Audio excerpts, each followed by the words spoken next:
ఆర్థిక కొద్దిగా ఏది మహిళా సంఘాలకు రుణాలు ఇచ్చే విషయంలో మైక్రో ఫైనాన్స్ సంస్థలు తీవ్రమైనటువంటి ఇబ్బందులకు గురి చేసినాయి సార్. వడ్డీల మీద వడ్డీలేసి ఆ సమయంలో మనం తీసుకొచ్చుకున్నటువంటి స్త్రీనిధి ఏదైతే ఉందో సార్, ఆ స్త్రీనిధి ఈ పరపతి సహకార సమాఖ్య ప్రస్తుతం ఒక 350 కోట్ల టర్నోవర్తో ముందుకు పోతా ఉంది సార్. అది మంచి విషయం. కాకపోతే ఇంత టర్నోవర్ ఉన్నటువంటి వ్యవస్థకు ఒక ఐఏఎస్ ఆఫీసర్ మేనేజింగ్ డైరెక్టర్గా ఉండాలనేటువంటి ఒక నిబంధన ఉన్నట్టుగా తెలుస్తూ ఉంది సార్. సో ఈ స్త్రీనిధిలోనే ఇంకా కొన్ని చిన్న చిన్న సమస్యలు ఉన్నాయి సార్.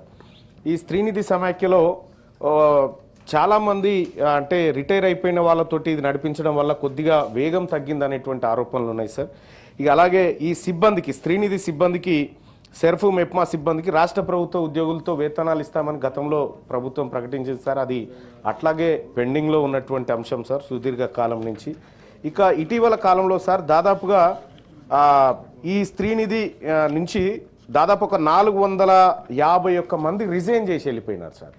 అంటే అనేకమైనటువంటి సమస్యలను వీళ్ళు చుట్టుముడుతూ ఉన్నాయి. పని భారం కావచ్చు, మనం పెంచుతా అన్నటువంటి వేతనాలు కావచ్చు, అవి సరైన టైంలో చేయలేక దాదాపు 450 మంది సిబ్బంది 2011 నుంచి, అందులో ఇప్పుడు మిగిలింది 286 సార్. ఇక 451 మంది సిబ్బంది వెళ్ళిపోయారు అంటే ఒక 61% సిబ్బంది ఖాళీ అయిపోయారు సార్. సో దాంట్లో సమస్యలు ఏంటి అనేది ప్రభుత్వం ఒకసారి ఫోకస్ పెట్టాల్సినటువంటి అవసరం ఉంది సార్. ఆ సిబ్బందికి జరుగుతున్న ఇబ్బందులు ఏంటి అనేది కూడా ఒకసారి ప్రభుత్వం చర్చిస్తే, మరీ ముఖ్యంగా దానికి ఒక ఐఏఎస్ అధికారి సార్, ఎట్లయితే మనం విజయ డైరీ కానీ ఇతర వాటికి ఎట్లయితే ఆఫీసర్లను పెట్టుకుంటా ఉన్నామో సార్, సేమ్ దీనికి కూడా అట్లాంటి ఆఫీసర్ను పెడితే ఇది కొంతవరకు ముందుకు పోయేటువంటి అవకాశం ఉంది సార్. ఇది మరీ ముఖ్యంగా గ్రామీణ ప్రాంత మహిళలకు చాలా మంచిగా ఉపయోగపడేటువంటి కార్యక్రమం సార్ ఈ సెర్ఫ్ది. ఇక భవన నిర్మాణ కార్మికుల సమస్య సార్, పాపం ఇవాళే భద్రాచలం కాడ 6 అంతస్తుల భవనం కూలిపోయిన ఘటనలో పాపం ఒక 2 మేస్త్రీలు లోపలనే ఉన్నారు, ఇంకా కొంతమంది కార్మికులు కూడా ఉన్నట్టున్నారు సార్. వాళ్ళకు భద్రత అనేది చాలా తక్కువగా ఉంది సార్ భవన నిర్మాణ కార్మికులకు.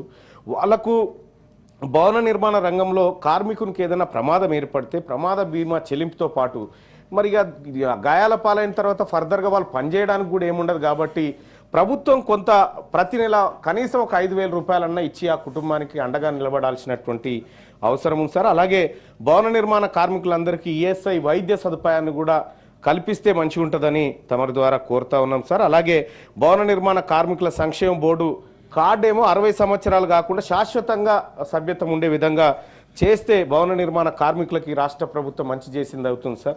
ఇక ఇంకో చిన్న విషయం ఏంటంటే సార్, ఇప్పుడు మనం ఉద్యోగాలలో టైపిస్ట్ పోస్టులని ఇస్తూ ఉన్నారు సార్. ఈ కాలంలో టైప్ రైటరే ఎవరు వాడతలేరు సార్, అంతా కంప్యూటర్ వాడుతూ ఉన్నారు.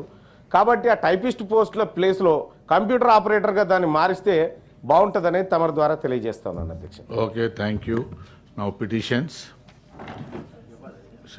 బండ మీరు చెప్పండి ఒకసారి.